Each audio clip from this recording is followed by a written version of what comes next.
An army man returns home after years away, only to find his daughter sleeping on the cold floor.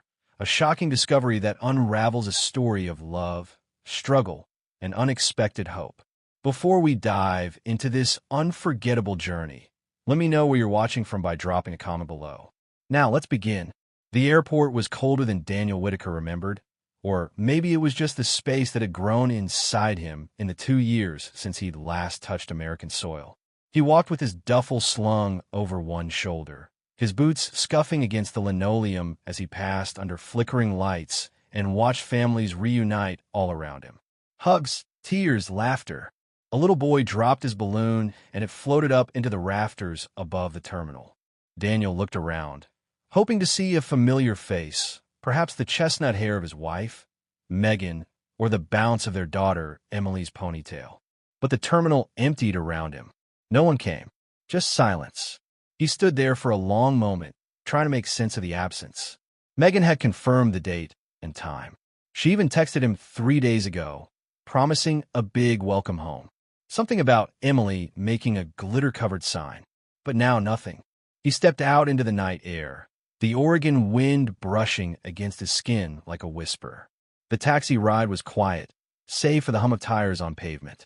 The driver, an older man with tired eyes, glanced at him in the rearview mirror and asked how long he'd been gone. 23 months, Daniel said. Army. The driver gave a low whistle and nodded. Well, welcome home, soldier. Daniel didn't respond. His gut had started to twist into a knot that tightened with every mile. When they pulled up to the house, it was nearly midnight. The porch light was off, and the windows were dark. Daniel frowned. Megan never left the porch light off when she knew he'd be coming home. He stepped out, paid the driver, and walked up the path with measured steps. The front yard was overgrown, patches of grass curling up over the walkway, and the mailbox was stuffed full, envelopes hanging out like forgotten tongues. He didn't want to ring the doorbell. Something in him resisted the sound it would make in the stillness. So instead, he used his key and turned the lock quietly. The door creaked open, and the smell hit him first. Not rot, not filth, but something stale, as if the house hadn't breathed in months. His eyes adjusted to the dimness and then narrowed. The living room looked like it had been frozen in a moment and left untouched. Scattered toys, a cold cup of coffee on the end table, a folded blanket on the couch. But then he saw her. Emily. His breath caught. She was curled up on the floor, wrapped in 2 blankets, her arms tucked under her small frame like a kitten trying to stay warm. Her tiny body rose and fell with each breath, and she wore the same pink hoodie he remembered from their last video call, a year ago, just before Christmas. Her cheeks were pale. The floor beneath her was bare, no pillow, no mattress, just a nest of haphazard comfort. A wave of confusion surged through him, quickly followed by panic. Why was she on the floor? Where was Megan? He knelt beside her, careful not to startle her. Emily, he whispered, brushing her hair back. It's Daddy. I'm home. Her eyes fluttered open slowly, and for a brief moment, confusion clouded them. Then they widened, filling with tears, and she reached for him with trembling arms. Daddy, she said, her voice hoarse, like she hadn't spoken much in days. He gathered her into his arms, holding her tightly, trying to steady the shaking in both of their bodies. Where's Mommy? He asked gently. Emily pulled back, her lip quivering. Mommy's gone, she whispered, as if saying it any louder would break something. Daniel stared at her, trying to understand. Gone where? But she just shook her head, curling back into him, silent now. Her small hands gripped the fabric of his jacket, like she was afraid he'd disappear again. He carried her to the couch and sat with her in his lap, rocking her slowly. The house groaned softly in the silence, would settling under the weight of time and something else, something unseen. Daniel looked around the room with fresh eyes. The TV was unplugged. The calendar on the wall was still turned to February, 4 months ago. Dishes sat in the sink, some with mold crusting the rims. The refrigerator hummed faintly, but when he opened it, the inside was nearly empty, save for a carton of expired milk and a wilted apple. A deep unease began to bloom in his chest. He checked his phone. Still no new messages. No missed calls. Megan's number went straight to voicemail. He laid Emily on the couch and tucked the blanket around her. She was already asleep again, worn thin. He moved through the house slowly, checking each room. Their bedroom was dark. The closet was ajar. Her side of the bed looked undisturbed. On the dresser was a framed photograph of the three of them, his arm around Megan, her smile bright and full, Emily sitting between them with a toothy grin. But the glass was cracked, and Megan's face had been scratched out with something sharp. Daniel stared at it for a long time. The silence in the house seemed to press against his ears now, thick and pulsing. He stepped out into the hallway, unsure of what he would find next, but knowing in his bones that nothing about this was right. His family was broken. His wife was missing, and his daughter had been left sleeping alone on the floor. Whatever had happened here, it wasn't over yet, and Daniel Whitaker was no longer at war, but he was not yet at peace. The morning light did little to warm the chill in Daniel's chest. Sun filtered weakly through the curtains, casting long lines across the floor where dust motes floated aimlessly, as if even they had nowhere else to go. Emily was still asleep on the couch, her face turned toward the cushions, breathing shallow but steady. Daniel stood in the kitchen, his calloused hands gripping the edge of the sink, staring out the window toward the backyard that once hosted birthday parties and Saturday picnics. Now the grass was tall, untended, and the swing set he'd built with Megan leaned slightly to one side like it had grown tired of waiting. He turned from the window and moved through the house again, more carefully this time, not just looking but observing, the way years of training had taught him to do in combat zones where danger wore a quiet face. In the laundry room, he found a basket of unfolded clothes, some of them Emily's, others clearly Megan's, though there were fewer than he remembered. A few of her blouses, one pair of jeans, some socks. The closet in their bedroom had space where her shoes used to be, and the jewelry box that once sat on her dresser was gone entirely. No note, no explanation, just an absence so complete it felt like a void had grown in the very walls. He opened drawers, searching not just for clues, but for meaning. And then he found it, a photograph folded in half and shoved beneath the mattress. In it, Megan stood beside a man Daniel didn't recognize. Tall, broad-shouldered, smiling. They were standing in front of a coffee shop, her hand resting lightly on his arm. Daniel's heart stuttered in his chest. The photo wasn't old. He could tell by her hair. It had been shorter for only the past year, and she was wearing a cardigan he'd never seen before. He flipped the photo over. No date, no name. Just the evidence of something he hadn't known to fear. The sound of stirring from the living room broke through his thoughts. He stuffed the photo into his back pocket and returned to find Emily sitting up, rubbing her eyes. She looked around, confused for a moment, until her gaze settled on him. "You're really here," she said softly. Daniel knelt down beside her. "I am," he said, "and I'm not going anywhere." She nodded, small and serious, but didn't smile. She looked older than 7, like time had pushed her forward too fast. He reached out and brushed a strand of hair behind her ear. "Can you tell me more about when Mommy left?" he asked gently. Emily's lips parted, but she hesitated. Then she said, "She was scared. She thought someone was watching us." Daniel blinked. "What do you mean?" Emily hugged her knees to her chest. "At night, she'd check all the windows. She locked the bedroom door when we went to sleep. She made me promise not to answer the phone if it rang more than once." Daniel swallowed hard. This wasn't what he expected. Did she say who she thought was watching? Emily shook her head. She said it was someone from before you left. Daniel stood up slowly, trying to keep his voice steady. "Did she tell you where she was going?" Emily looked down at the blanket. She said she had to fix something, that she'd come back once it was safe. Her voice cracked, but she never did. Daniel pulled her close, wrapping her in his arms. He didn't know what to say. The woman he married had been strong, kind, resilient. But this version, afraid, hiding things, vanishing he didn't recognize. He needed answers, and he was going to find them. After breakfast, toast and peanut butter scraped from the edges of an almost empty jar, he tucked Emily into the back seat of his truck and drove into town.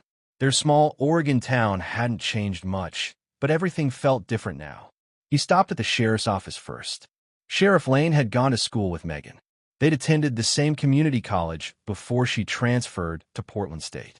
Daniel explained the situation, the absence, the condition of the house, the way Emily had been living alone. Sheriff Lane frowned and pulled up records. No missing person report had been filed. No disturbances, no welfare checks. Nothing. You sure she didn't tell anyone where she was going? The sheriff asked. Daniel shook his head. If she did, it wasn't me. Lane leaned back, fingers steepled. Well, she hasn't renewed her driver's license. No activity on her bank account in over 3 months. That struck Daniel like a punch to the ribs. 3 months. That meant she had been gone long before the welcome home messages she'd sent him. You think someone else sent those messages? The sheriff asked.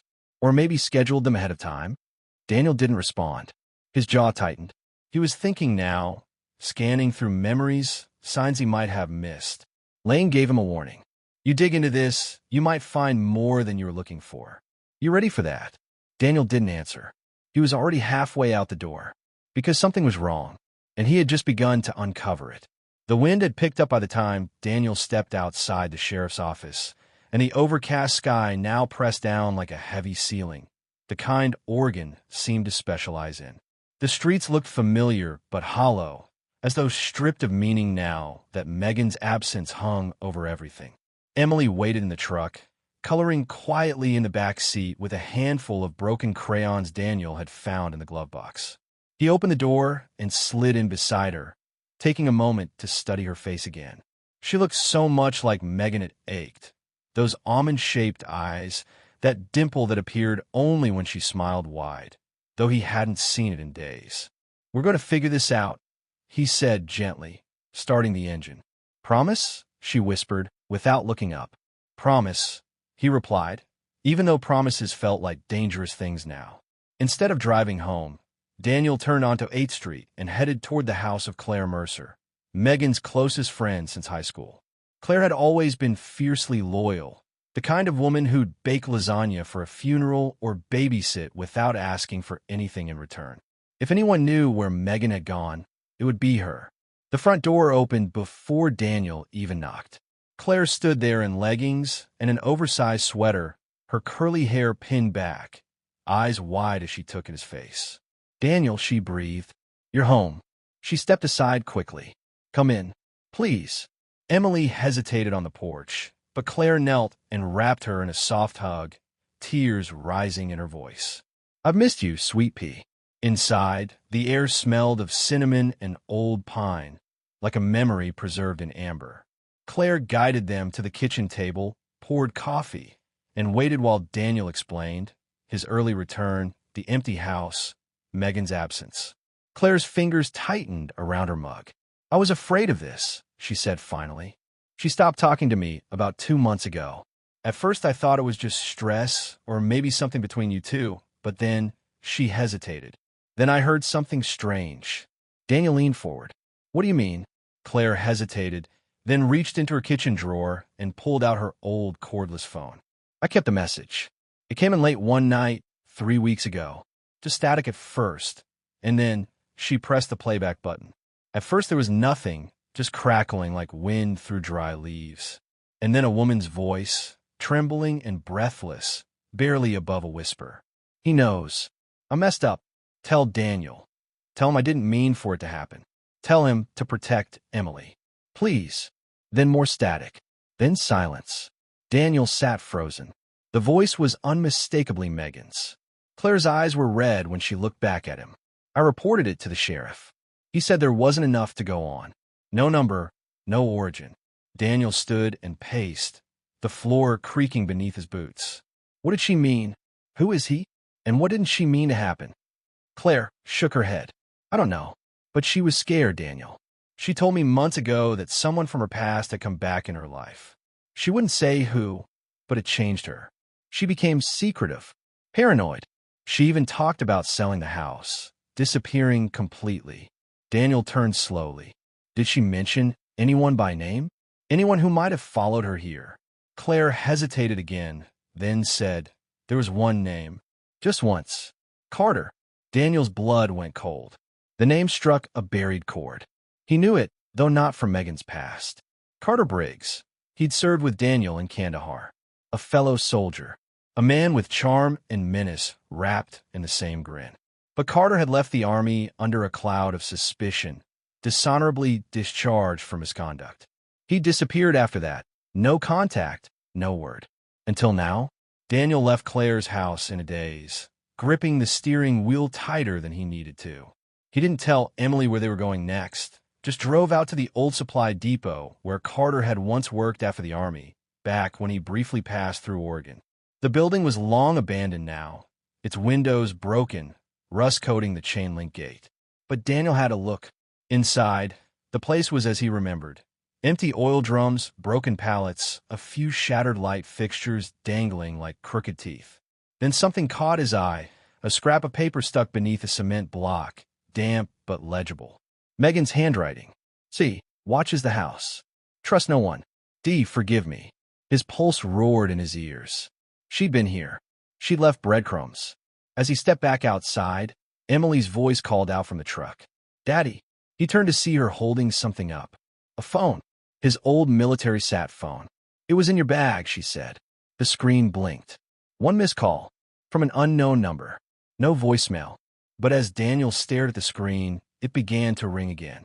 The phone rang with a high-pitched urgency that seemed to pierce the air around them, slicing clean through the fog in Daniel's mind. His military sat phone, silent for years, was now blinking insistently in his daughter's small, outstretched hands. The display didn't show a number, just a ghostly, unknown caller. And though he'd seen those words many times in the field, in enemy territory, this moment felt more dangerous than any he'd ever faced with a rifle in his grip. He stepped toward Emily slowly, as if any sudden movement might cause the phone to stop ringing. She looked up at him with that same worried expression she had worn since the day he'd come home, and he offered her a tight smile meant to reassure, though inside his stomach twisted. Gently, he took the phone from her fingers and pressed the green button. Hello, he said, voice low and guarded. For a second, there was only static. Then the silence deepened into a sound he hadn't heard in years, a breathing pattern, shallow and uneven, and then a voice, hoarse and thick with tension. You shouldn't have come back early. Daniel's spine stiffened. Who is this? He demanded, though he already knew. The voice answered with a scoff. You remember me. You always remember the ones you leave behind. A pause, then nice truck. Cute kid. You might want to watch your back, Sergeant. The line went dead. Just like that. Daniel stood in the middle of the cracked pavement outside the old supply depot, phone clenched tight in his fist, the cold air suddenly sharper. He turned, scanning the horizon, eyes darting toward the distant tree line, then to the ridge beyond the road. No movement. But he didn't need to see him to know Carter was close. And watching. Back in the truck, Emily looked at him quietly, sensing something had shifted again. He started the engine and pulled out of the gravel lot without a word, but his mind spun wildly. Carter Briggs, the man who had once saved his life in Afghanistan only to later betray another soldier for money and pride.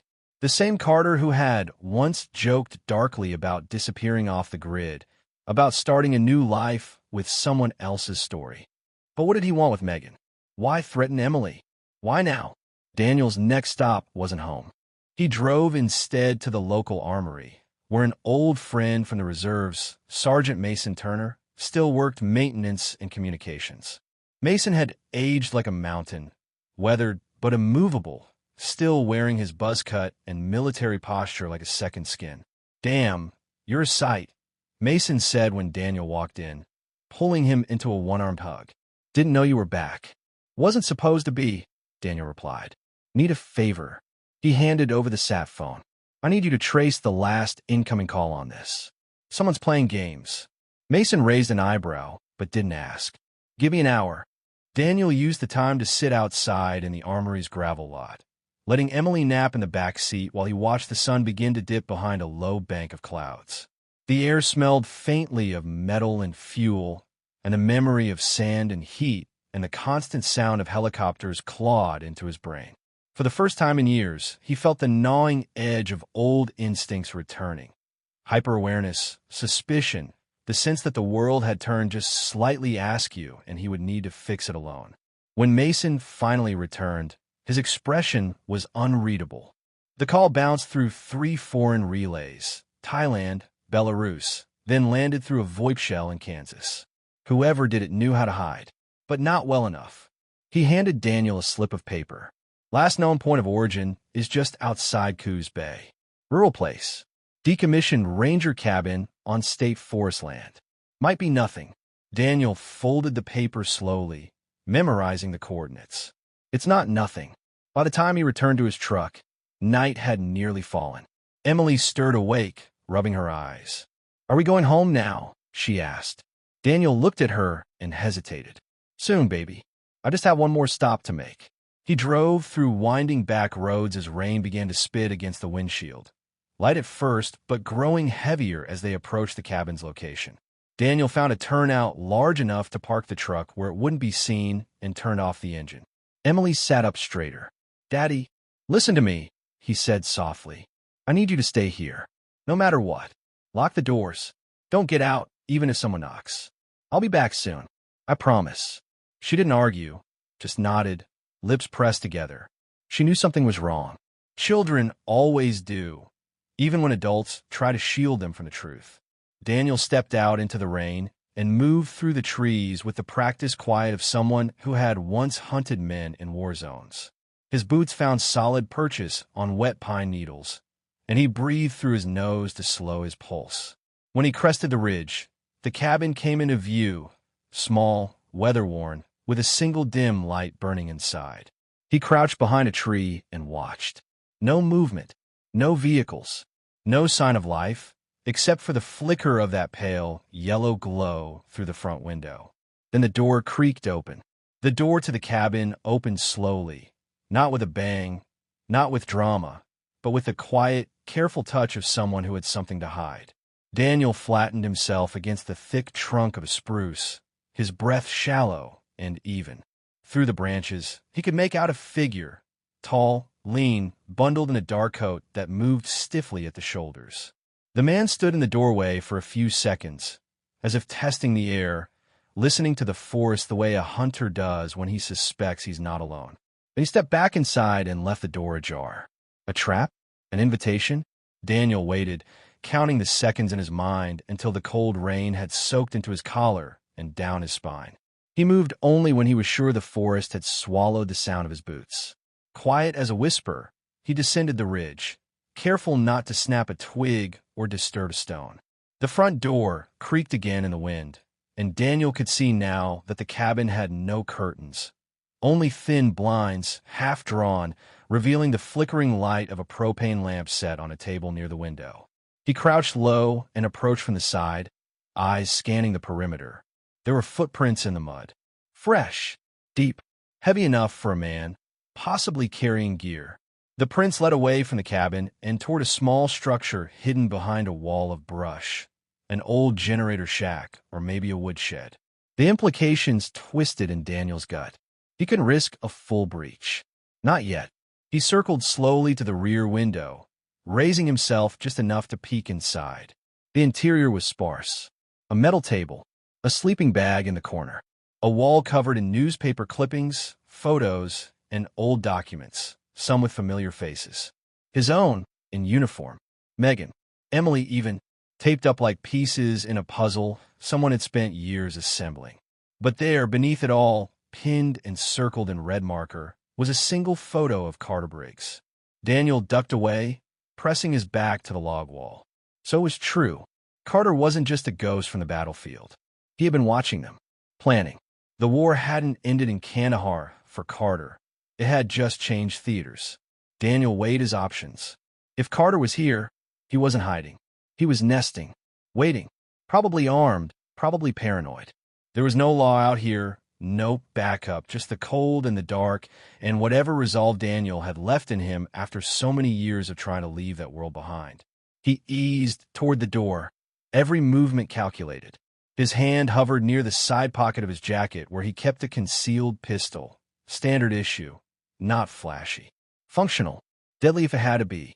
The door creaked louder as he nudged it, and that's when he heard the voice. "I knew you'd come." It came from inside, low and calm, like someone talking to an old friend across a campfire. Daniel didn't respond. He entered slowly, pistol drawn but held low, angled to the floor. "Show yourself," he said. "Let's talk." From the shadows, near the table, Carter emerged. The years hadn't been kind to him. His face was leaner, eyes sunken with insomnia or addiction, hair longer, speckled gray. But it was unmistakably him. The same steel jaw, the same scar under the left eye from that blast and spin Boldak. Carter smiled. Still the same. Always cautious. Always 2 steps behind. Daniel didn't flinch. "Why did you call me?" Carter took a slow step forward. "Because they're lying to you, Danny. About your wife. About the case. You think she left on her own? You think the system cared?" Daniel gritted his teeth. "You've been watching my daughter." Carter raised his hands in mock surrender. "I didn't touch the girl. I just made sure she was safe. Safer than you could. That was it." Daniel stepped closer, gun raised now. "You listen to me. You don't get to talk about my family. Not after what you did over there. Not after what you left behind." Carter's face twisted with something bitter and hard. "You still don't get it. I didn't leave anything. I was erased. Just like Megan." That stopped Daniel cold. "What do you mean?" Carter walked slowly to the table, tapped one of the clippings with a long, grimy finger. "They needed a scapegoat. They needed a loose end tied off. You were the golden boy. I was expendable. Megan, she found something out. That's why she disappeared. Not because of me. Because of them." Daniel's grip tightened on the gun. The pieces didn't fit. Not yet. But there was something in Carter's voice, an edge of desperation that rang truer than madness. "You expect me to believe that?" Carter gave a half-laugh, half-sigh. "You don't have to believe me. Just follow the paper trail. I've kept all. Every report, every redacted file, every threat. They tried to erase me. They failed." Daniel lowered the gun slightly. "Why now?" Carter stared at the wall of photos. "Because your daughter is next. Unless you stop playing the soldier and start playing the man who's already lost too much." Outside, the wind picked up. Inside, the 2 men stood surrounded by ghosts, by memories, and by truths too heavy for either of them to carry alone. And back in the truck, on that rainy road far below the cabin, a little girl waited in the dark, unaware that her life had just become the centerpiece of a war her father thought he'd left behind. The cabin felt colder than the forest outside, though the propane heater rattled faintly in the corner. Daniel stood still, his hand no longer trembling, but his entire being taut like a wire stretched too far. Carter had gone quiet again, watching him with that 1,000-yard stare, one Daniel remembered too well from their final mission together. He had always wondered what snapped in Carter back then. Now, he wasn't sure if it had been a snap or a silent, calculated decision to survive a system that fed on silence and spit out truth like a poison. Daniel stepped toward the wall and scanned the collage of clippings, photos, and printed reports. Some were military briefings, stamped with outdated classification codes and redacted lines like black scars across truth. Others were civilian records, some blurry images of officials, base commanders, and even a local journalist he vaguely remembered meeting once after a ceremony. At the center was a faded photograph. Megan, in uniform, smiling, standing beside Carter on a dusty runway. Carter pointed to it with a finger that shook only slightly. "That was the day before she came to me," he muttered. "Said she'd found something in the archives. Some logs didn't add up. Names that weren't supposed to be there." Daniel turned to him slowly. "You're saying she was investigating the Army?" Carter gave a dry nod. "Not just the Army. A program. Black Bag Recon. Off books. They used us, Daniel. They used her. You think the convoy ambush was random? That was a cleanup. She was the leak. Or at least they thought she was." The rage in Daniel's chest burned low and hot now. No longer explosive, but dense like coals waiting for the right wind to flare. He had believed Megan left for some personal crisis, depression, infidelity. He had cycled through all the ugly possibilities late at night in silence, staring at the ceiling. But this was betrayal on a scale he had never considered. "You said you had proof," he said, voice barely above a growl. Carter nodded and walked to the far corner where a false panel had been pried loose behind a crate of canned beans. From it, he retrieved a metal lockbox, dented and old, with the kind of padlock Daniel had seen on ammo storage back in country. Carter didn't hesitate. He keyed the lock, opened it, and inside lay a stack of folders, photographs, flash drives, and, most chilling of all, a worn leather-bound notebook with Megan's name written in careful, slanted handwriting on the cover. Daniel reached for it slowly, his hands trembling now in a different way. He opened the first page. Familiar handwriting stared back at him, ink smudged in places but legible. It wasn't just a journal. It was a record. Code names, base times, intercepted communications.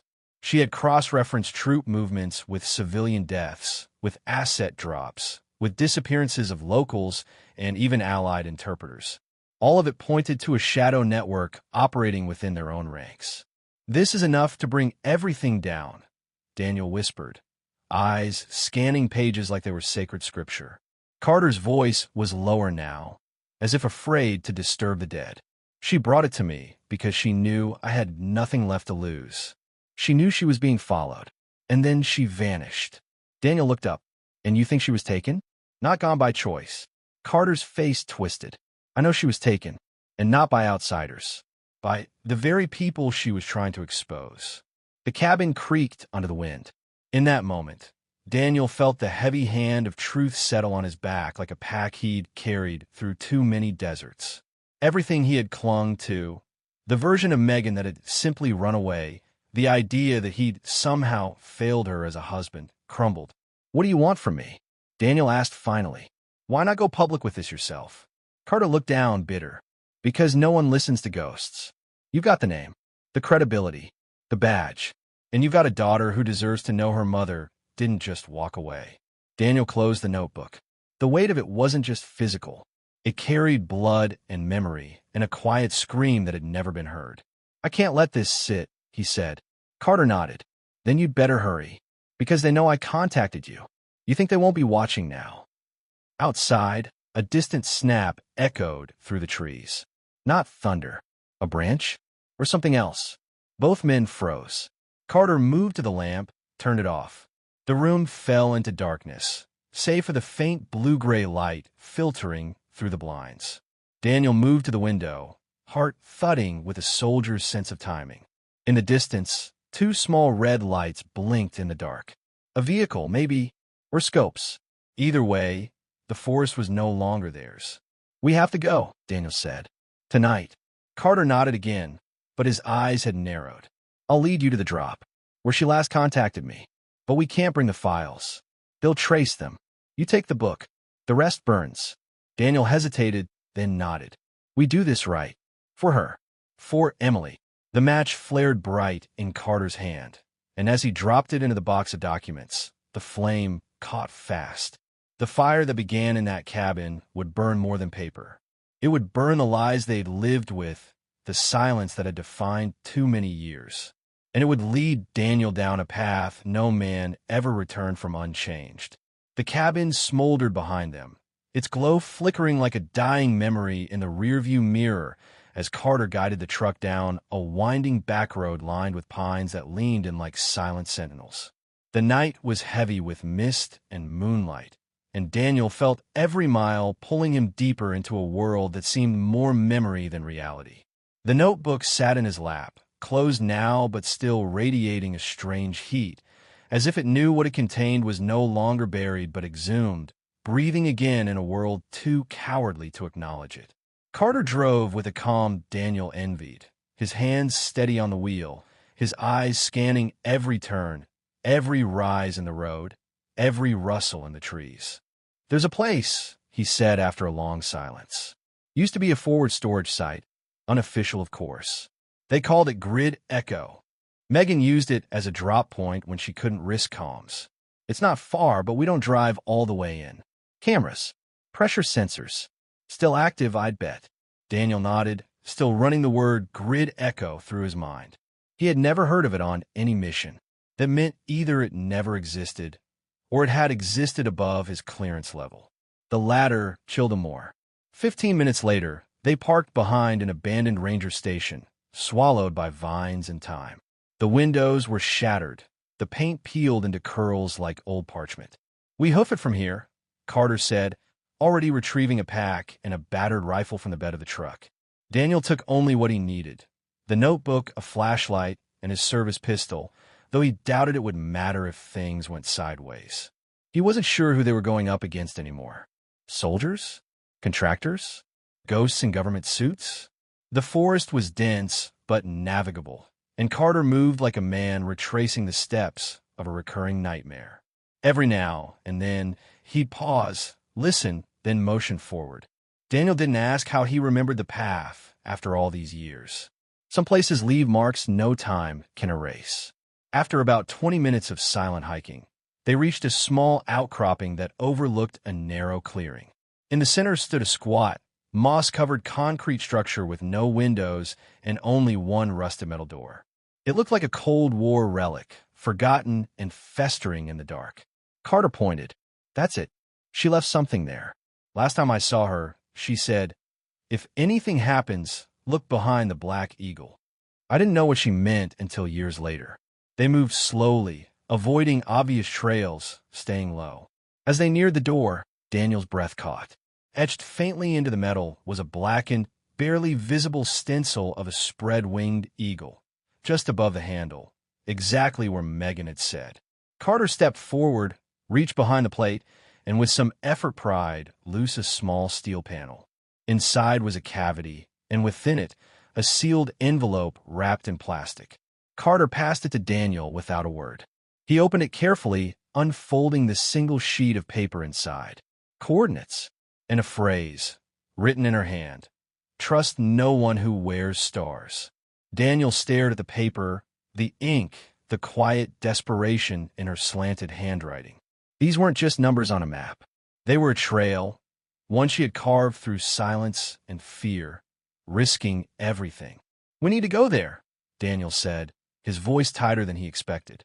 Carter nodded, but his face had gone pale. "We're not alone."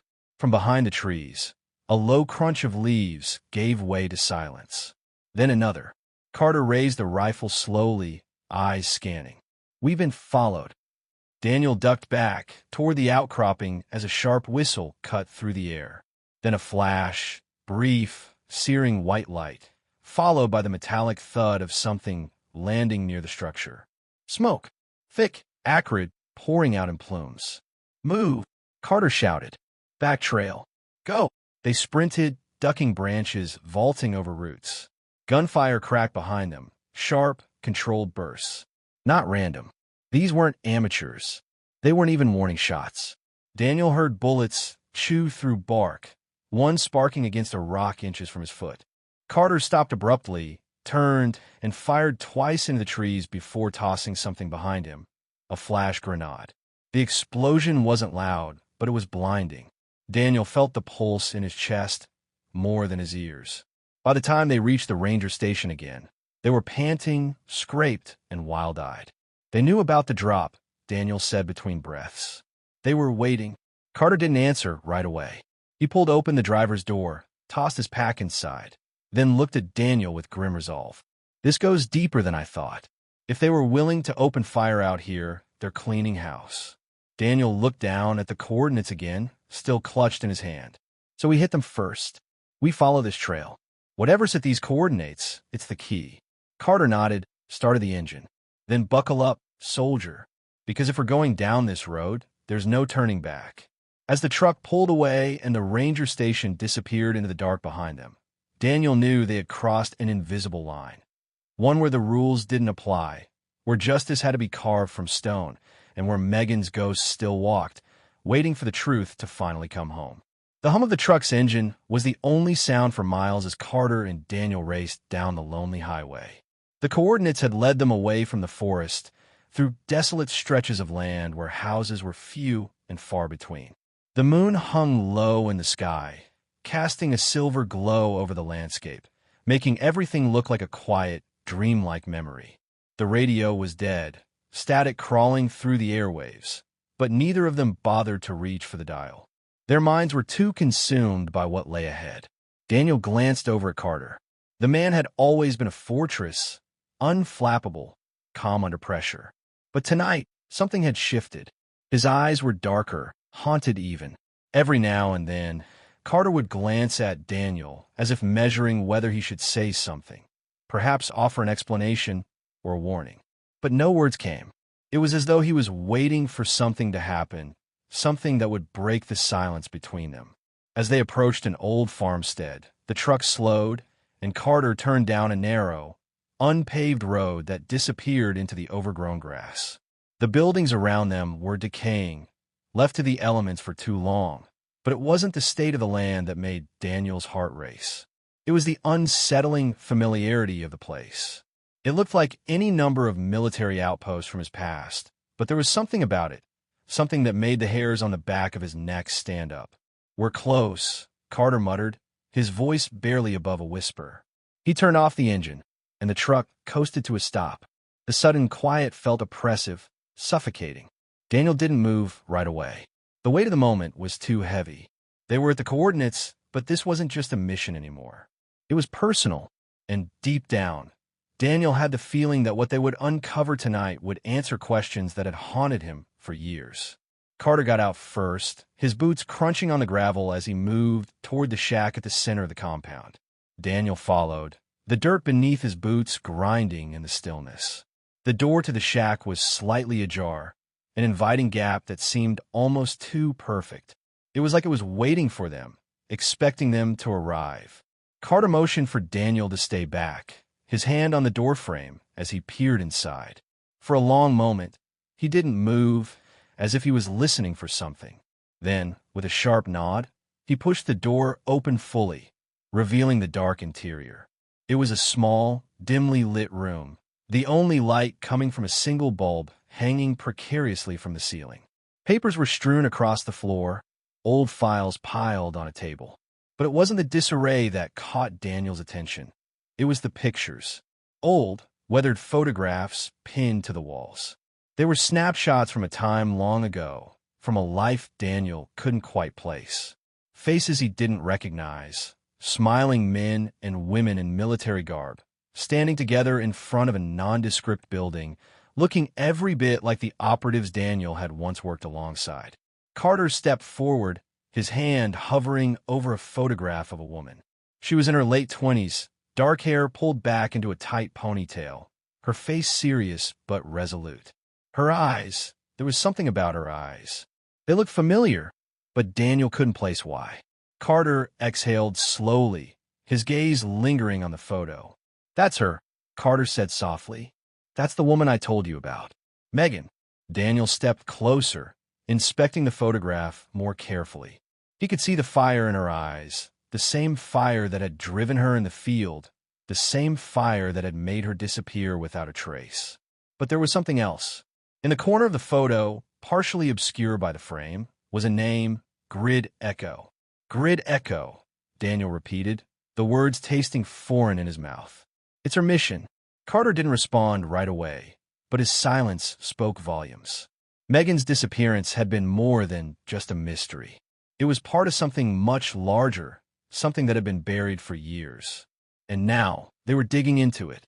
Daniel couldn't shake the feeling that they were uncovering a truth that would be far darker than they could imagine. Moving further into the room, Daniel's eyes fell on a folder labeled Operation Phoenix. His heart skipped a beat. He knew that name. He'd heard it whispered among veterans, a project that was never meant to be known. But there was no time for hesitation. They had come this far, and there was no turning back. Daniel reached for the folder, carefully pulling it from the pile. As he opened it, his breath caught in his throat. Inside were documents, classified orders, operational briefings, and photographs of men and women who had been involved in the mission. But there was one photograph that sent a chill down his spine. It was a photo of Megan, but she wasn't alone. Standing next to her was a man Daniel recognized all too well. His face was older now, but it was unmistakable. General Philip Hawke, the man who had betrayed them all.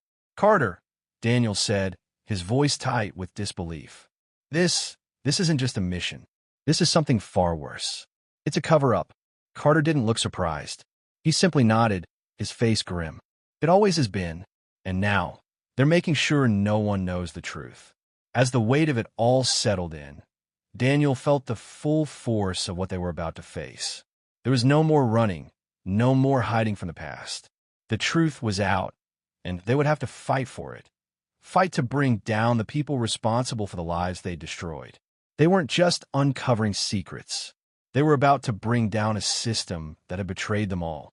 The weight of the folder in Daniel's hands felt heavier than it really was, like the truth inside was physically pressing down on him, crushing the air from his lungs. Carter's eyes never left the photograph of General Philip Hawke standing beside Megan, standing as a symbol of everything broken, everything hidden away in shadows.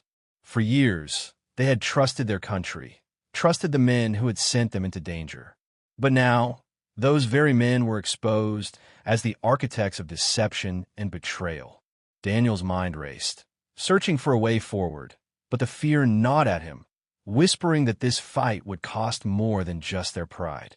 Carter's voice cut through the silence, low but fierce. "We can't go to the authorities. They're involved. Hawke controls everything, politics, military, even the media. We have to handle this ourselves."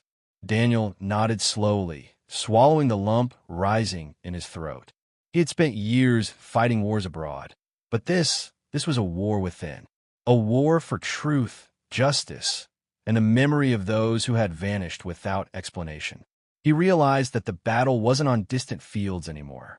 It was here, in the quiet corners of forgotten places, in the files hidden from the public eye, in the hearts of those willing to stand against corruption.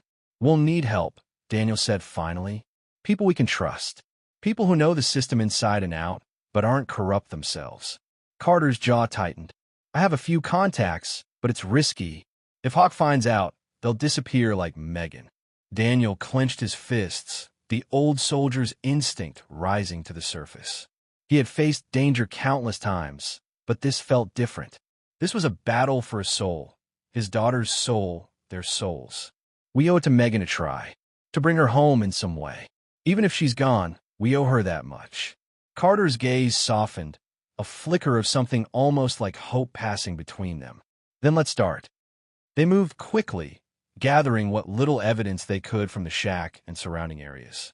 Among the scattered papers, they found coded messages and locations linked to other operatives who had vanished over the years.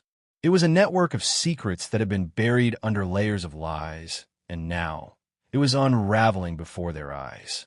Back in the truck, the drive was silent but tense. Neither man spoke, each lost in their thoughts about what lay ahead. Daniel kept picturing his daughter, the fragile child sleeping on the cold floor, the frightened girl who had endured so much. He wondered what Megan had gone through, how she had survived in a world where no one came looking for her. The images clashed violently with his memories of her as a bright, hopeful young woman, eager to serve and protect. The phone rang suddenly, breaking the quiet. Daniel jumped, fumbled to answer it. The voice on the other end was distorted, almost mechanical. "If you want to know the truth, meet me at the old pier tomorrow night." Alone. The line went dead. Daniel stared at the phone, heart pounding. Carter looked over, eyes narrowed. A trap. Daniel shook his head. "Maybe, but it could be our only chance." For the next 24 hours, neither of them slept. They prepared as best they could, packing essentials and planning every possible outcome. They knew they were walking into danger, but retreat wasn't an option. The truth about Megan and the larger conspiracy was bigger than them. It was bigger than the army, bigger than any one man. Night fell again, colder this time, with a sharp wind carrying the scent of salt from the nearby river. The old pier stretched out into the darkness, creaking under the weight of the wind and age. Daniel and Carter approached cautiously, their boots echoing softly on the wooden planks. The air was thick with anticipation, the kind that made every breath sharp and every sound amplified. Suddenly, a figure emerged from the shadows. The face was hidden beneath a hood, but the posture was familiar, steady, confident. Daniel's heart skipped a beat. "Who are you?" he demanded, voice firm despite the tension. The figure stepped forward, revealing a woman's face, lined with years of hardship but fierce in its determination. "My name is Linda," she said, voice low but clear. "I was one of Megan's closest allies. I've been waiting for someone brave enough to uncover the truth." Daniel exchanged a glance with Carter. Why come now? Why reach out after all these years? Linda's eyes darkened. Because I have proof. Proof that Megan's disappearance was no accident. That she uncovered a secret so dangerous it threatened powerful people, people who would kill to keep it hidden. She pulled a small case from beneath her coat, handing it to Daniel. Inside were documents, emails, photos, recordings that painted a damning picture of General Hawk betrayal. The operation had been a cover-up of failed experiments, illegal missions, and the deliberate sacrifice of soldiers for political gain. Daniel's hands trembled as he sifted through the evidence. The truth was more horrifying than he had imagined, and yet it also brought a strange relief. At least now he understood. At least now, Megan's fate wasn't a mystery buried deep in silence. Linda looked at him, her expression urgent.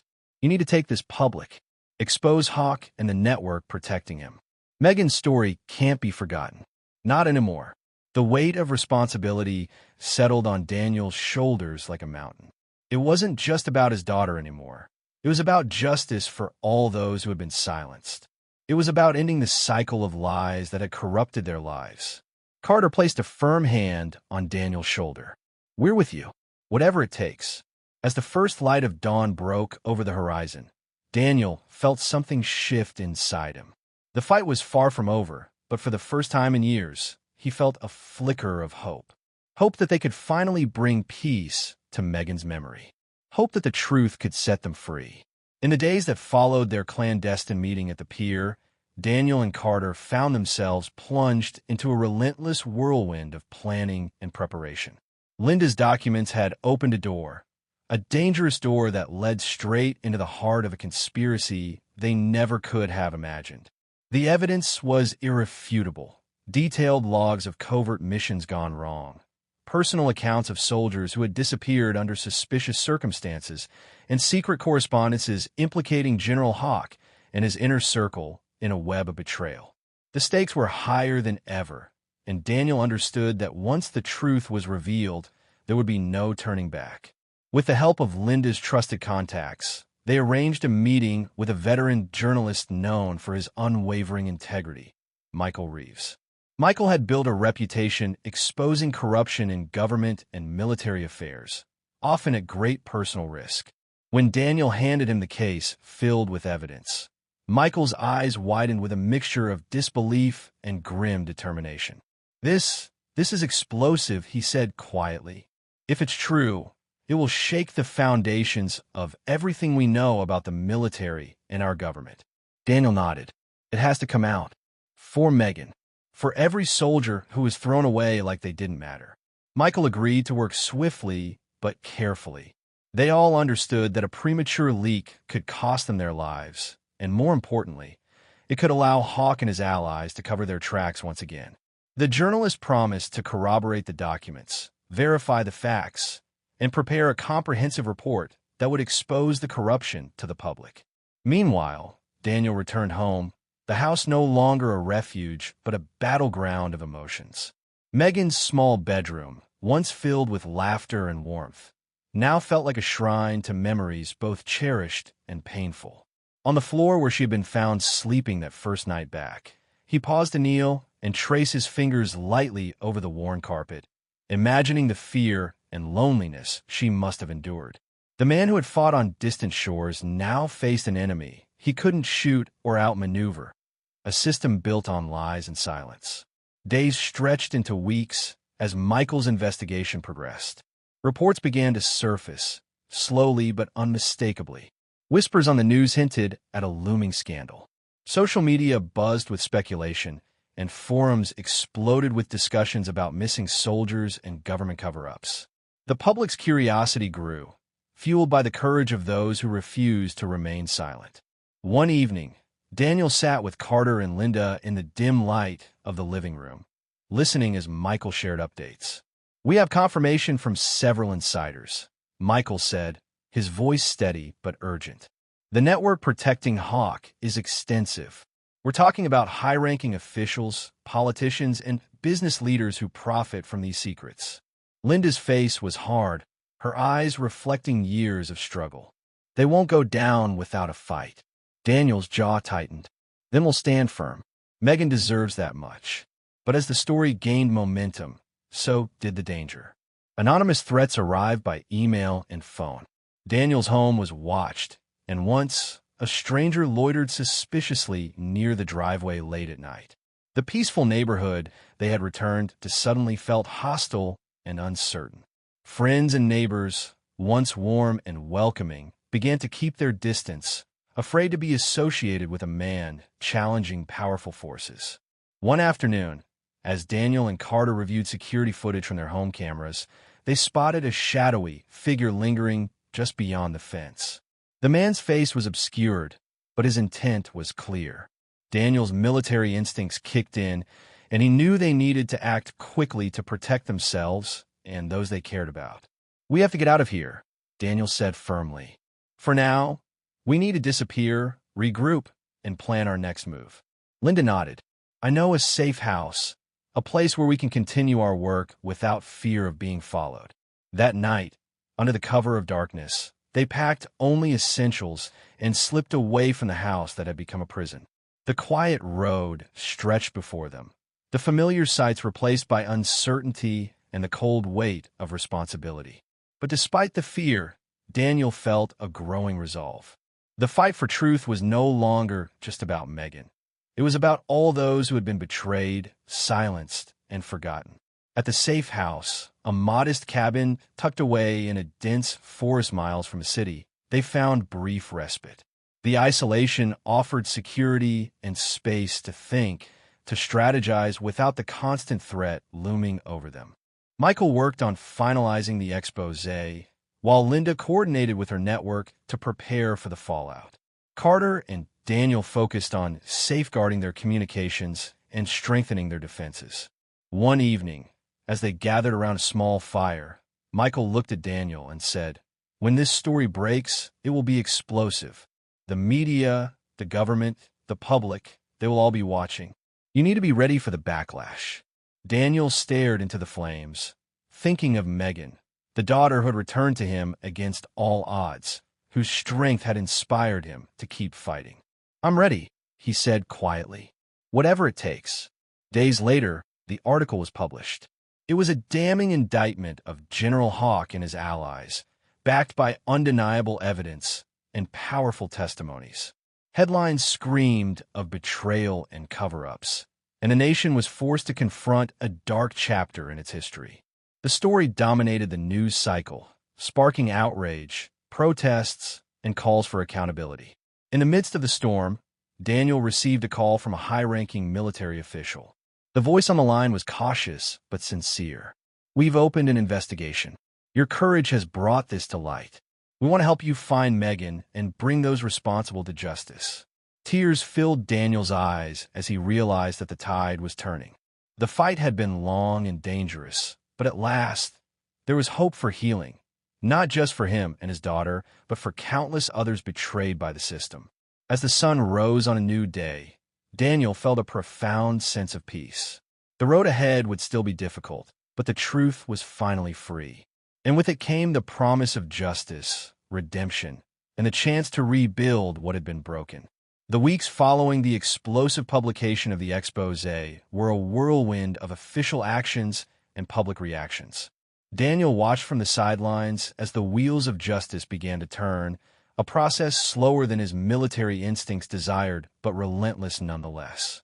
Investigations were launched at multiple levels: military tribunals, congressional hearings, and federal inquiries, each one peeling back the layers of deceit that had shrouded the truth for so long. The story Daniel had risked everything to tell had ignited a firestorm, forcing the government to respond. And for the first time in years, he dared to hope that the nightmare might finally be ending.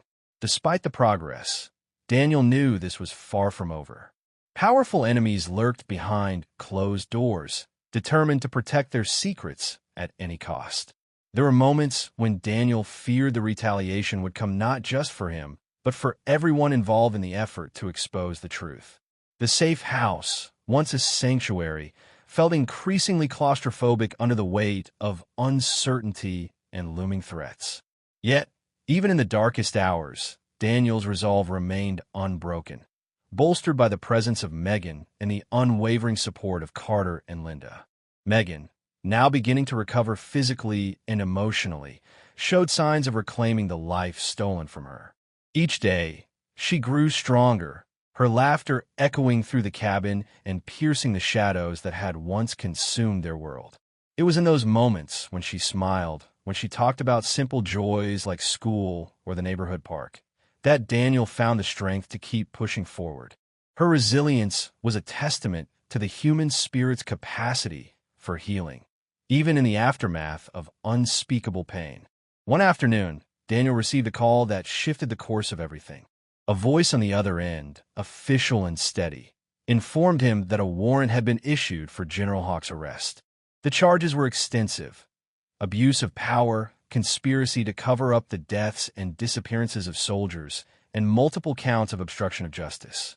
The man who had once held near absolute authority was now a fugitive, hunted by the very system he had betrayed.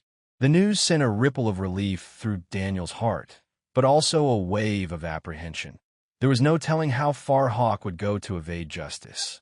The arrest operation was swift and coordinated. Law enforcement officials descended on Hawk's estate in the dead of night, catching him off guard. The general's capture was broadcast across every news channel, a symbol of accountability that reverberated nationwide. For many, it was a moment of vindication. For Daniel, it was the beginning of the long process of closure. But even as Hawk was taken into custody, questions remained about the network of corruption that had enabled his crimes. Questions that would require time, patience, and relentless pursuit. Amidst these developments, Daniel was invited to testify before a special congressional committee investigating military misconduct. Standing in the chamber, under the bright lights and watchful eyes of politicians, reporters, and citizens, he recounted the harrowing journey that had brought him here. His words were measured but powerful, a blend of personal testimony and unwavering call for reform. He spoke not just for himself and Megan, but for every soldier who had been forgotten, every family torn apart by lies and silence. The hearing was emotional and exhausting, but it ignited a broader movement. Public pressure mounted, demanding changes to protect soldiers and ensure transparency. Veteran support groups rallied behind Daniel's cause, while lawmakers proposed new legislation aimed at preventing abuses of power and improving oversight. The story had grown beyond a single family's tragedy. It was now a catalyst for national reform. Yet, despite the progress, the path to healing was uneven. Megan's scars ran deeper than anyone could see, and Daniel knew the road ahead for her would require patience, love, and professional support.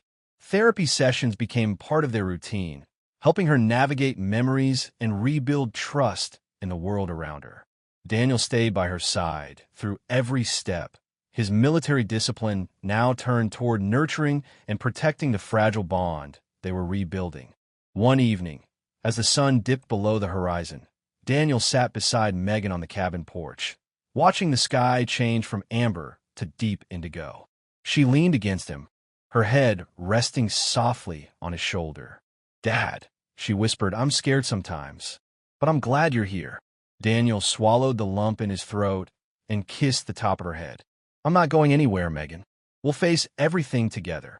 In that moment, the trauma, the danger, and the years lost seemed to fade just enough to let hope Indiana. They had fought against overwhelming odds and emerged not just survivors, but warriors of truth and justice. The fight was not yet over, but with every step forward, Daniel knew they were reclaiming their lives and rewriting their story, one of courage, love, and the unbreakable bond between a father and his daughter. The months that followed the arrest of General Hawk and the congressional hearings brought a cautious sense of calm to Daniel's life, a calm that felt almost foreign after years of turmoil and uncertainty. The war that had consumed his body and spirit was giving way to a new kind of battle, the slow, fragile work of healing and rebuilding the fractured pieces of his and Megan's lives. The cabin nestled in the quiet woods became more than just a refuge. It was a sanctuary where the past could be confronted, wounds could be tended, and hope could take root again. Megan, once a frightened girl clutching a thin blanket on the cold floor, was blossoming into a young woman determined to reclaim her future. Therapy sessions with a compassionate counselor named Mrs. Caldwell became a cornerstone of her recovery.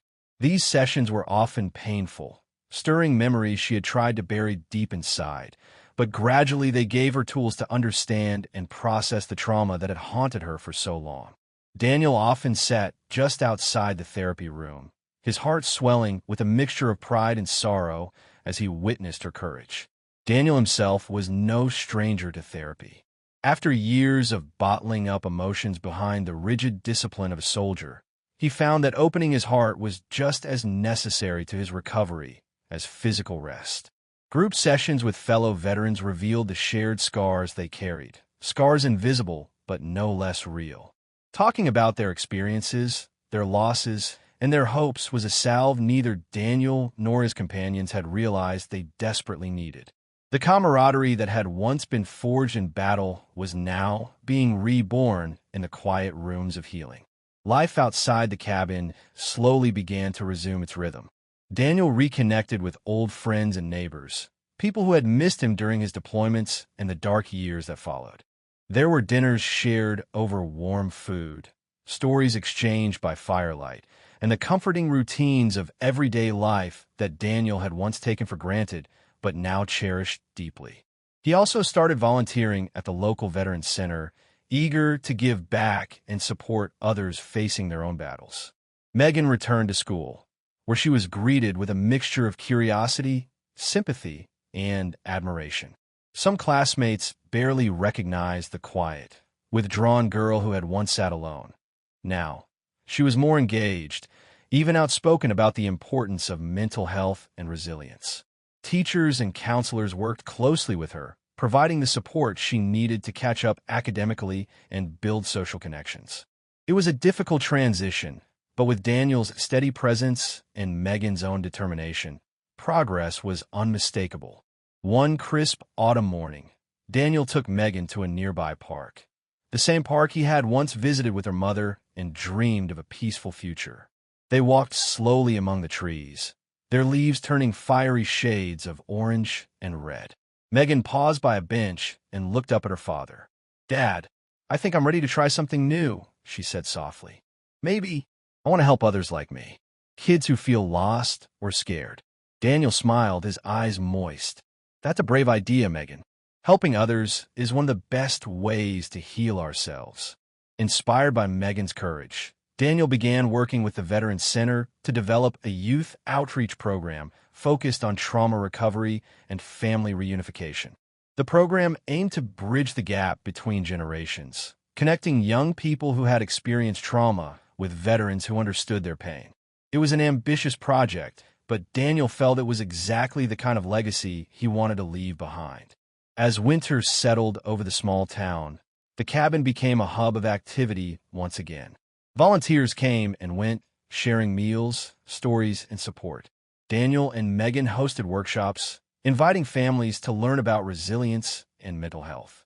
The walls that had once echoed with silence now hummed with hope and laughter. It was a testament to how far they had come and how far they still had to go. Yet, the journey was not without setbacks. There were nights when Megan's nightmares returned, when the shadows seemed to creep closer and the past threatened to engulf her once more. Daniel, ever vigilant, would hold her close, whispering reassurances until the darkness passed. There were moments when he himself felt overwhelmed by memories of war and loss. But together they faced the darkness, their bond a light that refused to be extinguished. One particularly harsh winter evening, as a snowstorm raged outside, Daniel and Megan sat by the fire, wrapped in blankets and sipping hot cocoa. Megan turned to her father with a serious expression. "Dad, do you ever think about Mom?" Daniel nodded, swallowing the sudden lump in his throat. "Every day, Megan. She was the best part of my life. And I know she's watching over us. I wish she could see how far we've come," Megan whispered. "She does, sweetheart. And she's proud of you. Proud of us both." That night, as the wind howled beyond the cabin walls, Daniel realized that while the scars of their past would never fully fade, they had built a foundation strong enough to withstand the storms. Healing was not a destination, but a journey, a continuous act of love, courage, and faith. Outside, the snow blanketed the world in white, erasing the footprints of yesterday and inviting the promise of tomorrow. Inside the cabin, a father and daughter sat together, their hearts intertwined by trials overcome and dreams rekindled. The road ahead remained uncertain, but in their shared strength, Daniel and Megan had found a new kind of peace, one born not from forgetting, but from remembering and rising above. As winter gradually gave way to the fresh promise of spring, a subtle shift settled over Daniel and Megan's lives, a slow awakening from the long, shadowed winter of their souls. The icy grip of past pain was loosening, replaced by a tentative hope that allowed laughter to return, light to seep in through the cracks. The seasons, after all, were not just cycles of nature, but reflections of life's own rhythms, endings, beginnings, and the quiet miracles that connect them. The town stirred to life with blooming flowers and longer days, and with it came new opportunities for both father and daughter. Megan's involvement in the youth outreach program blossomed beyond the cabin's walls. She became a symbol of resilience, a young woman who had faced darkness and was now reaching out to others, sharing her story with schools, community centers, and local gatherings. Her voice, once tentative and barely heard, grew steady and strong, inspiring those who listened to find courage in their own battles. Daniel watched with a mix of pride and awe as Megan took on this new role. He marveled at how her strength had transformed their pain into a force for good. It was a reminder that even the deepest wounds could give rise to unexpected beauty. Yet, he never took for granted the fragile balance they maintained. Every day was a choice to heal, to believe, to move forward. One afternoon, Daniel received a call from an old friend, Captain Hayes, a fellow veteran who had served alongside him in distant lands. Hayes was now involved with a nonprofit dedicated to supporting families of deployed soldiers. Hearing of Daniel's recent journey, Hayes invited him to speak at an upcoming conference in a nearby city. The invitation was both an honor and a challenge. Public speaking was not something Daniel had sought, but the idea of sharing his story to help others felt deeply meaningful. Megan encouraged him wholeheartedly. "Dad, you have a voice that can reach so many. Don't be afraid to use it." The day of the conference arrived with a bright sky and a hopeful breeze. Standing before a room filled with service members, family members, and supporters, Daniel felt a surge of nervous energy. But as he began to speak about his deployments, the pain of separation, the nightmare of finding Megan on that cold floor, something shifted. The words flowed not as a confession, but as a bridge, connecting hearts and breaking down walls of isolation. Tears and nods greeted his honesty, and by the end, the applause was warm and sincere. That night, back at the cabin, Daniel and Megan sat together, sharing a quiet meal by the fire. "You did good today, Dad," Megan said softly. "You're helping people in ways I never imagined." Daniel smiled, the weight of years easing. "It's all about finding purpose, Megan. Something bigger than ourselves."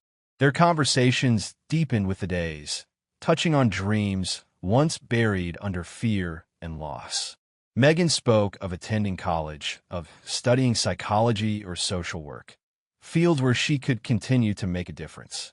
Daniel considered plans to further his advocacy, perhaps writing a book or starting a podcast to share veteran stories and raise awareness about trauma and healing. Amidst these new beginnings, the simple joys of daily life took on a sacred quality. Mornings began with coffee brewed strong and quiet moments watching the sunrise through frost-tipped windows. Evenings were filled with shared meals, laughter, and the comfort of knowing they no longer faced the world alone. The once empty cabin was now a home, alive with memories both old and new. One spring weekend, Daniel and Megan invited neighbors and friends for a gathering in the backyard. Tables were laden with homemade dishes, and children played beneath the budding trees, their laughter ringing clear and bright. Stories were exchanged around a bonfire as stars blinked awake overhead. It was a celebration not just of survival, but of community, a tapestry woven from threads of shared experience and mutual support. During this time, Daniel received news that would both challenge and deepen his resolve. Megan's mother, who had remained a distant figure throughout much of their journey, reached out through a letter. She expressed regret and sorrow for the past, a desire to reconnect and make amends. The letter was cautiously welcomed, but stirred a complex mix of emotions: hope, fear, anger, and longing. Daniel and Megan talked late into the night, weighing the possibilities and risks. Megan was hesitant but curious. Maybe it's time to face the past fully, Dad. Not to forget, but to find peace. Daniel nodded, understanding that healing was not a straight path, but a winding road that sometimes led back to old wounds before it could move forward. Together, they decided to meet with Megan's mother in a neutral, calm setting, a local cafe filled with soft light and quiet music. The meeting was tentative, filled with pauses and careful words, but it opened a door that had been firmly shut for too long. Megan's mother shared her own struggles, loss, regret, and the overwhelming guilt of what had happened. She spoke of a life marked by mistakes and mischances, but also by a deep love for Megan that never faded. Tears were shed, forgiveness began to take root, and though the journey ahead was uncertain, the first step toward reconciliation had been taken. This fragile reunion underscored the complexity of healing, that it required bravery not only to confront external threats, but also the internal battles of forgiveness and acceptance. Daniel and Megan embraced this new chapter with cautious hope, aware that the scars would remain but no longer define them. As spring turned toward summer, the community continued to rally around the family.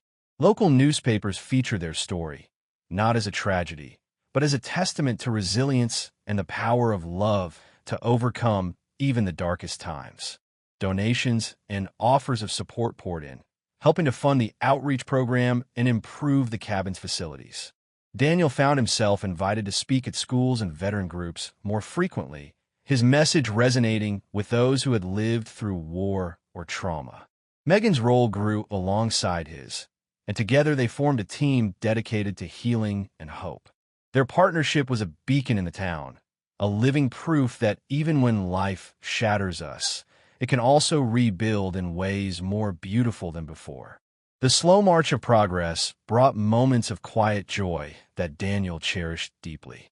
One evening, as the sun dipped low, painting the sky with hues of gold and pink, Megan approached him with a small envelope in hand. Inside was an acceptance letter from university she had applied to, her first step toward a future she had once thought impossible. Daniel's heart swelled with pride and love. "You've come so far, Megan. This is just the beginning." She smiled, eyes shining with dreams and determination. "I'm ready for whatever comes next, Dad, because I know I'm not alone." In the end, the journey that had begun with fear and heartbreak now stood transformed by courage, faith, and the unbreakable bond between a father and daughter. The road ahead was still long, with challenges to face and lessons to learn, but Daniel and Megan were walking it together, stronger, wiser, and full of hope. The story of the army man who came home to find his daughter sleeping on the floor was no longer one of shock and despair. It had become a story of redemption, resilience, and the quiet power of love to heal even the deepest wounds. And as the seasons continued to turn, so too did their lives, toward light, toward peace, and toward new beginnings. The days grew warmer, sunlight spilling generously across the landscape as spring's vibrant promise edged ever closer to summer's full embrace. In those golden moments, Daniel and Megan found themselves standing not only at the threshold of a new season, but also at a profound turning point in their lives. A moment where the shadows of the past no longer threatened to consume their future, but instead provided the backdrop against which their resilience shone brightest. The hard road they had traveled seemed to have prepared them for this renewed chapter, one defined by hope, healing, and purpose. Megan's acceptance into the university marked a milestone not just for her, but for both of them. Daniel watched as she began to take tentative but determined steps toward independence, balancing the excitement of her new academic life with the responsibilities they still shared. Their bond remained unshakable, forged through fire and strengthened by shared pain and mutual love. Even as Megan ventured into the wider world, their connection stayed grounded in the quiet moments they cherished. Morning coffees, late-night talks, and the simple comfort of knowing someone was always there. Daniel himself felt a stirring within, a desire to do more, to expand the impact of the outreach work they had begun. The stories he had shared at conferences and community gatherings resonated deeply, and he sensed a growing need to bring veterans' experiences and the challenges of reintegration into the public conversation. The trauma of war was often invisible to those outside the military, and Daniel was determined to bridge that gap. With Megan's encouragement and the support of their community, Daniel started organizing a series of workshops and support groups. These gatherings became a lifeline for many, a safe space where veterans could share without fear, families could learn, and healing could begin. The work was demanding and sometimes painful, but it was also profoundly rewarding. Each story told, each hand held, each tear shed brought them closer to a vision where no soldier would feel isolated upon returning home. Megan's studies flourished alongside her growing commitment to community service. She majored in psychology, her experiences giving her insight and empathy that professors and peers alike admired. Her ultimate goal was to become a counselor specializing in trauma recovery, a path shaped by the hardships she and Daniel had endured. The cabin continued to be their sanctuary, a place where they could recharge and remember how far they had come. One afternoon, as Megan prepared for an important presentation at her university, Daniel sat beside her, offering quiet encouragement. Watching her speak passionately about resilience and recovery, he realized how much she had transformed from the frightened girl he had found on the cabin floor. Her strength was no longer fragile. It was luminous. He felt a deep, unspoken pride and gratitude for the journey they had shared. Meanwhile, Megan's mother remained a part of their lives, their cautious reconciliation unfolding in slow but steady steps. The three of them met occasionally, conversations fraught with old wounds, yet punctuated by sincere attempts at understanding and forgiveness. Daniel knew this process would never erase the past, but it was vital for Megan to reclaim her story on her own terms. Healing, after all, was a mosaic, each piece carefully placed, sometimes fragile, yet forming a picture of hope. The community's support also extended beyond emotional comfort. Fundraisers and donations helped improve the cabin's facilities, transforming it into a true center for healing and education.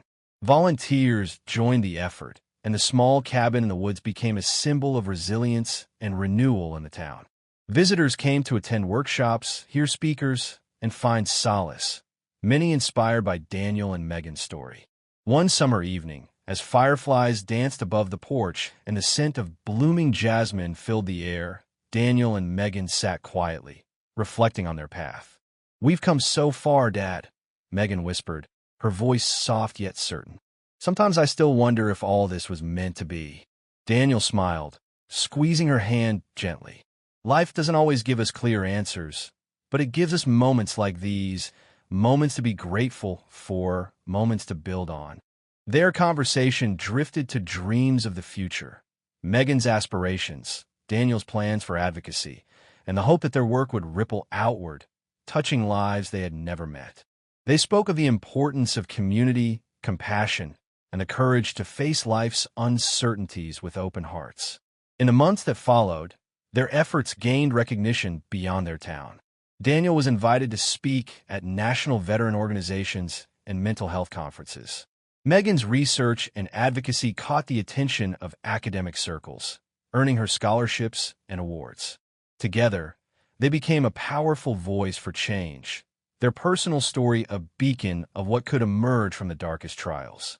Yet, amid their growing influence, they remained grounded in the small rituals that nurtured their bond. Sunday mornings at the local diner, walks along the riverbank, and evenings spent stargazing on the porch became sacred, reminders that life's greatest gifts often reside in the simplest pleasures. One crisp autumn day, Daniel received a letter that would come to symbolize the full circle of their journey. It was from a young man who had attended one of the veteran support groups, a man struggling with post-traumatic stress and isolation, yet inspired by Daniel's story to seek help and rebuild his life.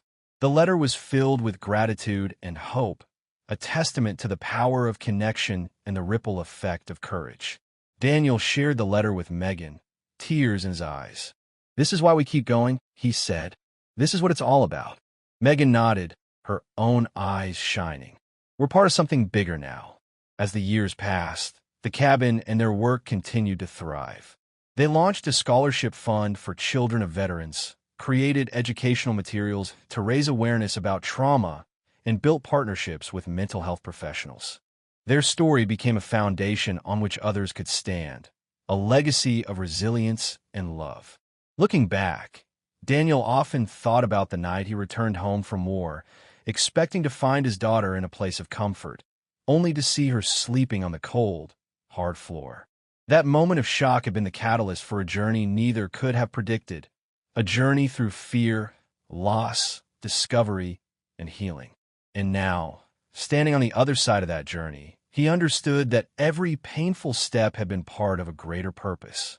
Megan's laughter echoed through the cabin as she prepared for a new school year, filled with dreams and determination. Daniel felt a profound sense of peace, knowing that their past no longer defined them, but had shaped them into something stronger, more compassionate. Their story was no longer just theirs. It belonged to every person seeking light in the darkness. And so, as the sun set on another day filled with promise, father and daughter stood side by side, ready to embrace whatever the future held. Their hearts, once heavy with sorrow, now beat in quiet harmony, a testament to the enduring power of love, courage, and the unbreakable bonds that hold us together. The seasons changed as they inevitably do, each passing year layering new experiences upon the old, weaving a tapestry rich with hope and healing. Daniel and Megan's journey, once marked by heartache and uncertainty, now blossomed into a story of renewal and unexpected joy. As they moved forward together, the wounds of the past softened, not erased, but transformed into lessons and reminders of the strength within them both. The cabin, once a simple refuge, had grown into a vibrant hub of activity and compassion. What began as a place for quiet recovery now buzzed with workshops, support groups, and educational programs. Veterans from neighboring towns traveled to attend Daniel's sessions, inspired by his openness and the tangible care he brought to each conversation. Megan, now deeply involved in her studies and community work, often helped coordinate these events, her youthful energy balanced by a maturity born of lived experience. One crisp autumn morning, Daniel received an unexpected phone call. The voice on the other end was tentative, yet hopeful. A local reporter had heard of their work and wanted to feature their story in a widely read magazine. Daniel hesitated at first, unsure about reopening old wounds on such a public platform. Megan, however, saw it as an opportunity, a chance to reach even more people who might be struggling in silence. After some thought, Daniel agreed, recognizing that their story could inspire others to seek help and find their own paths to healing.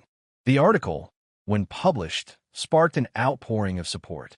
Letters and emails arrived daily, from veterans and families, from strangers who found solace in their words. Daniel and Megan read each message carefully, moved by the courage of those reaching out. The cabin became more than a sanctuary. It was now a beacon, a symbol of hope and resilience for a community too often overlooked. Among the many messages, one stood out, a letter from a young woman named Emily, whose brother had recently returned from deployment and was struggling with severe PTSD. She wrote about the silence that had grown between them, the distance wrought by pain neither fully understood. Emily asked if Daniel could speak to her brother, hoping that hearing from someone who had walked a similar path might make a difference. Without hesitation, Daniel invited Emily and her brother to visit the cabin. Their arrival marked the beginning of a new chapter. The young man, initially withdrawn and guarded, gradually opened up in the supportive environment Daniel fostered. Megan, with her growing expertise, offered insights that complemented her father's experience. Over weeks, the family found a space to reconnect, to rebuild trust fractured by trauma. It was a reminder that healing often ripples outward, touching not just individuals but entire families. Meanwhile, Megan's academic journey neared its culmination. She prepared for her final thesis presentation, a comprehensive study on trauma recovery among veterans' families. Drawing heavily on their personal story and the community work they had undertaken, her research was both scholarly and deeply personal. The day of her presentation was filled with quiet nerves and anticipation. Daniel attended, proud beyond words, as Megan eloquently shared her findings, weaving together data and heartfelt narratives that captivated her audience. As applause filled the lecture hall, Megan caught Daniel's eye, their shared smile speaking volumes. They had come so far, through darkness and doubt, to this moment of recognition and hope. It was a testament to their resilience and the power of facing life's challenges together. Life at home continued with its rhythms, simple joys and everyday struggles balanced with the ongoing work that gave their days purpose. One evening, after a long day of meetings and study, Megan found Daniel sitting on the porch, gazing at the stars. She joined him quietly, the two sitting side by side in comfortable silence. The cool night air carried the scent of pine and earth, grounding them in the present. "I never imagined we'd come this far," Megan said softly. "Sometimes it still feels unreal." Daniel nodded, his voice steady and warm. "It's been a long road, but every step taught us something. About pain, about hope, about love." Their conversation drifted to the future, plans to expand the cabin's programs, ideas for new outreach efforts, and dreams that seemed more attainable than ever before. They spoke not just as father and daughter, but as partners in a mission bigger than themselves. Yet even as they looked ahead, memories of that first night, the night Daniel returned home from war to find Megan sleeping on the floor, remained vivid. That moment, filled with shock and sorrow, had set everything in motion. But it also sparked a journey that revealed the depth of their strength and the boundless capacity of the human heart to heal. The community's embrace deepened with time. Local schools invited Megan to speak to students about resilience and mental health. Daniel was asked to consult with veteran organizations statewide. Their story became a touchstone for discussions on trauma, recovery, and the importance of support networks. What had begun as a personal ordeal grew into a catalyst for social change. At the same time, Megan's relationship with her mother evolved in subtle but meaningful ways. Occasional visits and phone calls, once strained and awkward, gradually softened into moments of genuine connection.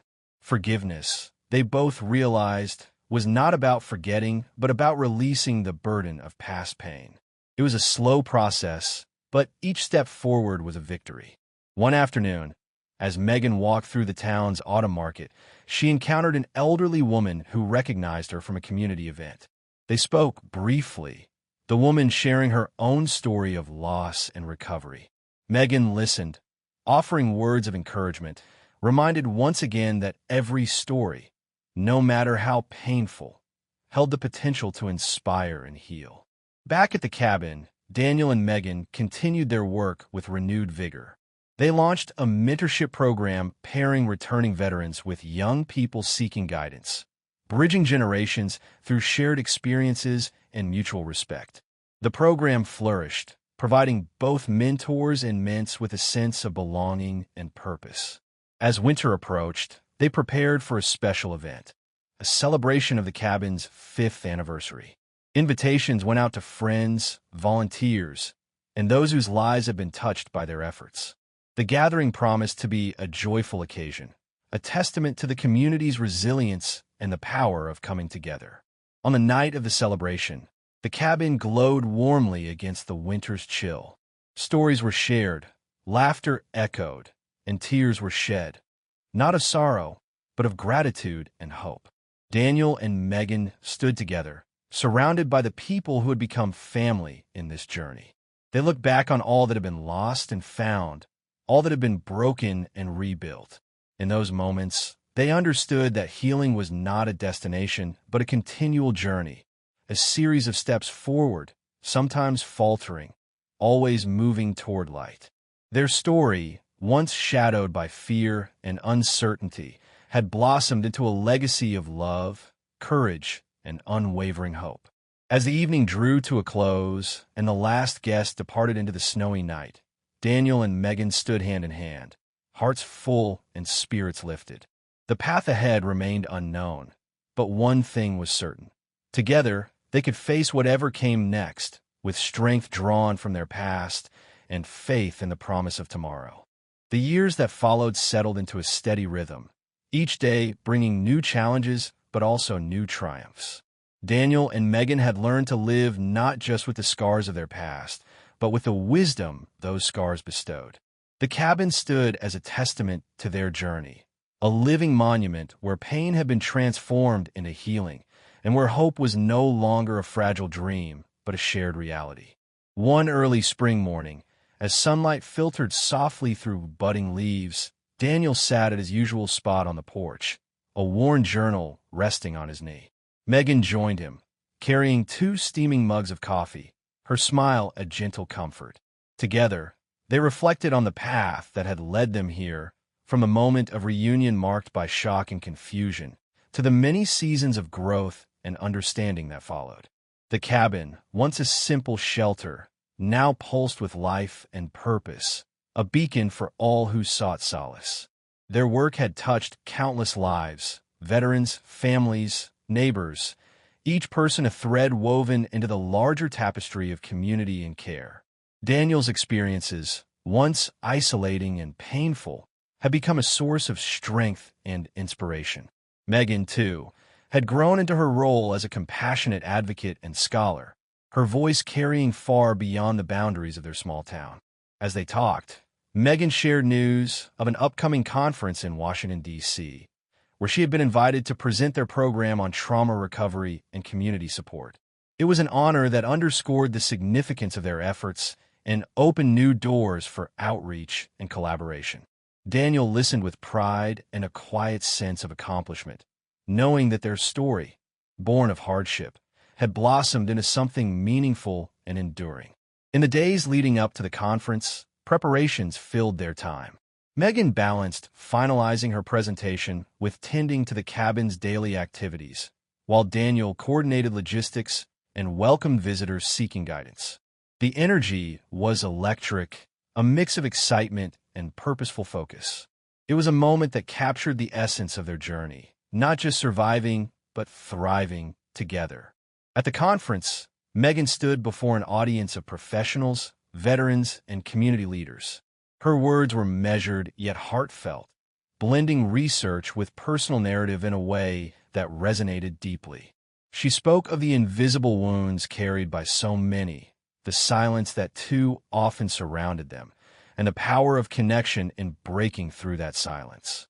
The cabin's model of healing, rooted in empathy and shared experience, offered a blueprint for change, one that could be adapted and expanded to serve communities nationwide. After her presentation, conversations blossomed. Offers of partnership and support poured in, promising to extend the reach of their work and amplify its impact. Megan returned home energized and hopeful, carrying with her a renewed sense of purpose and the knowledge that their mission was far from over. Back in their town, life unfolded with familiar rhythms and unexpected joys. One afternoon, Daniel and Megan hosted a reunion for the families they had helped over the years. Stories flowed freely, laughter mingling with tears as memories were shared and new bonds forged. It was a celebration of resilience, a testament to the enduring human spirit. Amid these gatherings, Megan found time for personal growth as well. She continued her studies, pursuing advanced certification in trauma counseling, eager to deepen her understanding and expand her ability to serve. Daniel, too, embraced opportunities for learning and advocacy, speaking at events, and engaging with policymakers to raise awareness about veterans' needs. Throughout it all, the bond between father and daughter remained unshakable. Their shared history, marked by hardship, hope, and healing, formed a foundation stronger than any challenge life could present. They had become not just family, but partners in a mission that transcended their own story. One crisp autumn evening, as leaves painted the landscape in hues of gold and crimson, Daniel and Megan walked through the town's annual harvest festival. The air was filled with the scent of spiced cider and the sound of children's laughter. It was a reminder of the simple pleasures that life offered, even after the darkest storms. Stopping near a booth where local artisans displayed handmade crafts, Megan noticed a small wooden plaque etched with the words "Strength through Unity." It caught her eye not just for its beauty, but for its message, a perfect encapsulation of their journey. She purchased it, intending to hang it in the cabin as a daily reminder of what they had built together. As night fell, the festival lights twinkled like stars, casting a warm glow over the faces of friends and neighbors. Daniel and Megan found a quiet spot on a bench, savoring the moment of peace and connection. Their conversation drifted naturally, reflecting on the years past and the promise of those yet to come. In those shared moments, they understood that closure was not about forgetting the past, but about embracing it fully, acknowledging the pain, honoring the resilience, and choosing hope. Their story was no longer one of loss alone, but of love rekindled and futures forged with intention and care. The legacy they had created extended far beyond themselves. It lived in every life touched by their work, in every family strengthened by understanding and support, in every heart that found courage to heal. The cabin, nestled among the trees, stood as a symbol, not just of survival, but of thriving against all odds. And so, as the seasons turned and life continued its endless dance, Daniel and Megan moved forward with quiet confidence. Their journey, once fraught with fear and uncertainty, had transformed into a testament to the enduring power of family, community, and hope. Together, they faced the future, whatever it might hold, with open hearts and unwavering strength, knowing that they were never truly alone. Thank you so much for joining me on this journey today. I truly hope this story touched your heart and reminded you of the strength found in family, hope, and healing. If you enjoyed this video, please consider subscribing to the channel. Your support means the world and helps us share more meaningful stories like this one. Don't forget to like the video and leave a comment below. I'd love to hear your thoughts, reflections, or even your own stories. Together, we create a community where every voice matters. Until next time, take care and stay hopeful.